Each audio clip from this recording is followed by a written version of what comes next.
कहते हैं कि बंटवारा किसी मुल्क की सिर्फ जमीन का ही नहीं होता, बंटवारा लोगों की भावनाओं का भी होता है।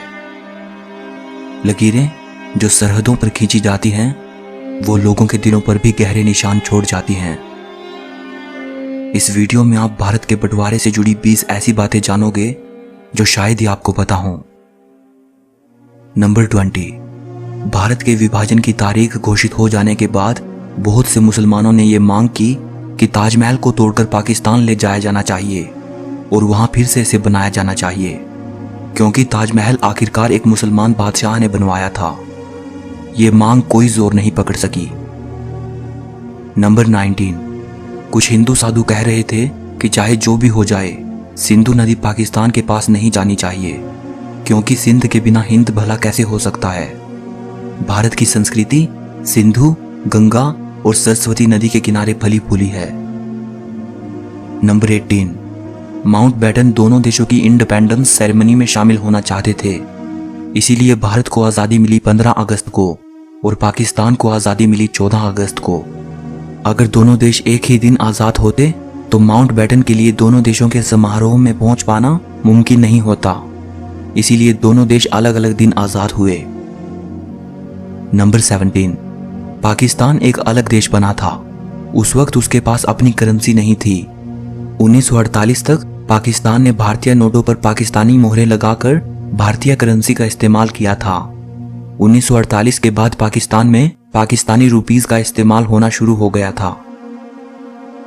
नंबर 16, जैसे एक परिवार में दो भाइयों का बंटवारा होता है और घर में मौजूद एक एक चीज को बांटा जाता है, भारत पाक बंटवारे के दौरान भी जमीन के साथ साथ बहुत कुछ बांटा गया था।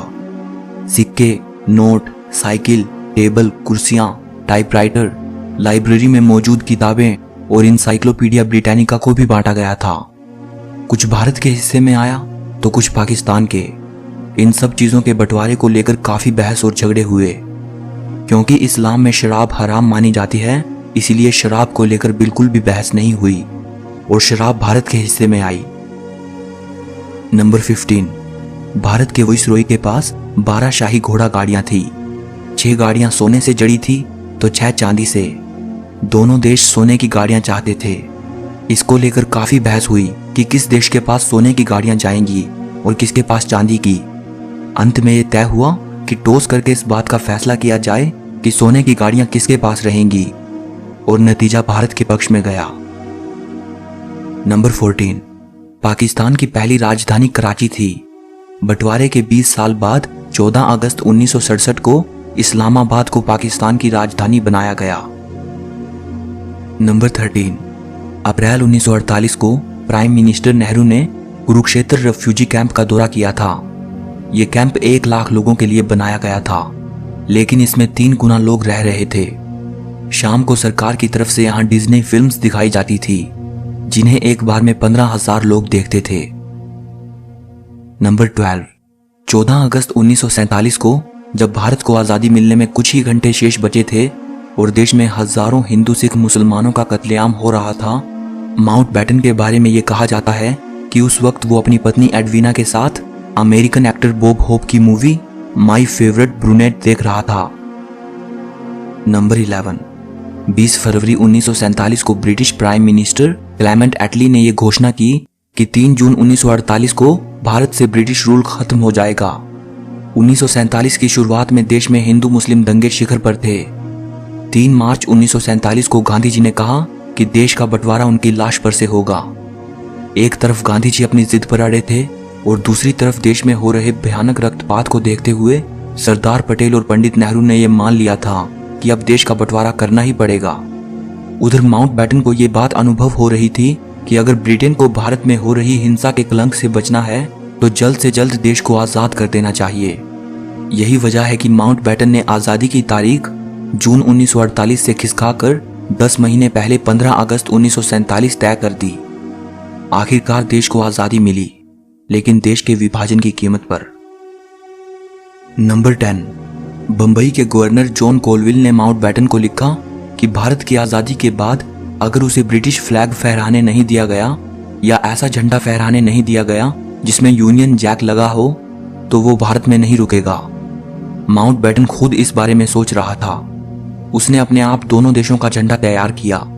उसने भारत के लिए स्वराज फ्लैग को लिया और उसके ऊपरी तरफ छोटा सा यूनियन जैक बना दिया, और पाकिस्तान के लिए उसने मुस्लिम लीग का झंडा लिया और उस पर भी यूनियन जैक बना दिया।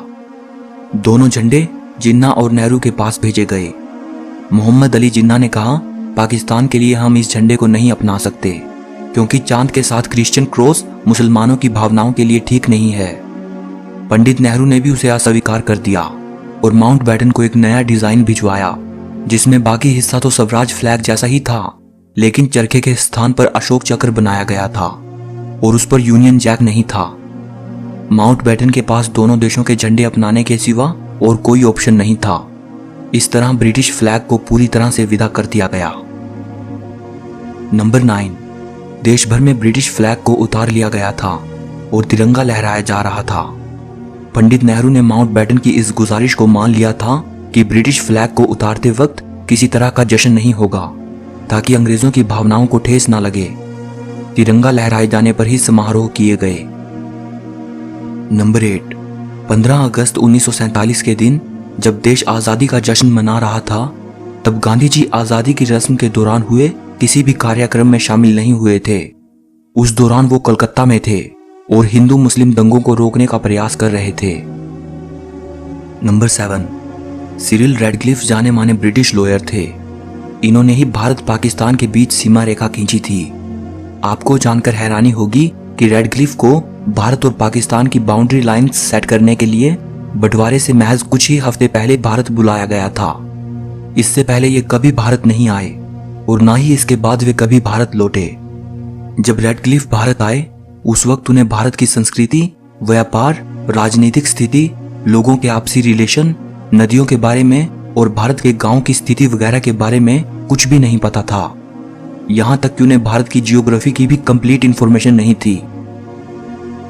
नंबर 6, रैडक्लिफ को इस तरह से भारत और पाकिस्तान के बीच सीमा रेखा तय करनी थी जिससे कि ज्यादा से ज्यादा मुस्लिम पाकिस्तान में रह जाएं और ज्यादा से ज्यादा हिंदू सिख भारत में रह जाएं। रैडक्लिफ द्वारा खींची गई लकीर ने 50 लाख हिंदू और सिखों को पाकिस्तानी पंजाब में छोड़ दिया और 50 लाख मुसलमानों को भारतीय पंजाब में छोड़ दिया। नंबर 5, रैडक्लिफ के काम से ना तो इंडियन लीडर खुश थे और ना ही पाकिस्तानी लीडर। दोनों ने ही जमकर रैडक्लिफ की आलोचना की। इससे रैडक्लिफ नाराज हो गए। रैडक्लिफ को उसके काम के लिए 2000 पाउंड मिलने थे। उसने अपनी नाराजगी जाहिर करते हुए उन पैसों को लेने से इनकार कर दिया। नंबर 4, 15 अगस्त 1947 को दोनों देश आजाद हो गए और देश का बंटवारा हो चुका था। लेकिन माउंटबेटन ने रैडक्लिफ की सीमा रेखा निर्धारित करने वाली रिपोर्ट आजादी के 2 दिन बाद 17 अगस्त को पब्लिश की। ये एक बड़ा कारण था कि देश की इतनी बुरी हालत हुई और इतने लोग मारे गए, क्योंकि आखिरी समय तक लोगों को पता ही नहीं था कि पंजाब का कौन सा हिस्सा पाकिस्तान के पास रहेगा और कितना हिंदुस्तान के पास। लोग बेहाल होकर सिर्फ अपनी मंजिल को तलाश रहे थे। नंबर 3, हिस्टोरियन लियोनार्ड मोजली लिखते हैं, अगर रैडक्लिफ रिपोर्ट आजादी से पहले पब्लिश हो जाती और इसकी जानकारी पहले ही पता होती कि कौन सा हिस्सा किस देश में जा रहा है, तो फौज को अच्छे से तैनात किया जा सकता था। लेकिन माउंटबेटन ने रैडक्लिफ रिपोर्ट के बारे में किसी को कुछ नहीं बताया। देश की आजादी का दिन तो खुशी खुशी बीत गया, लेकिन लाखों लोगों का सब कुछ तबाह हो गया। नंबर 2, हिस्टोरियन माइकल एडवर्ड्स ने लिखा है कि माउंटबेटन भारत की स्थिति को संभालने में बिल्कुल नाकाम रहा। जितना टाइम उसने दोनों देशों के झंडे तैयार करने जैसे मसलों पर बर्बाद किया, उतना टाइम देश की असली समस्याओं पर नहीं लगाया।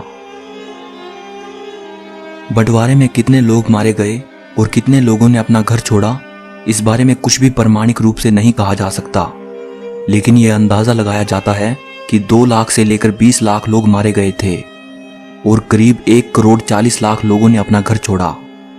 इतना भयानक मास माइग्रेशन दुनिया में पहले कभी नहीं हुआ।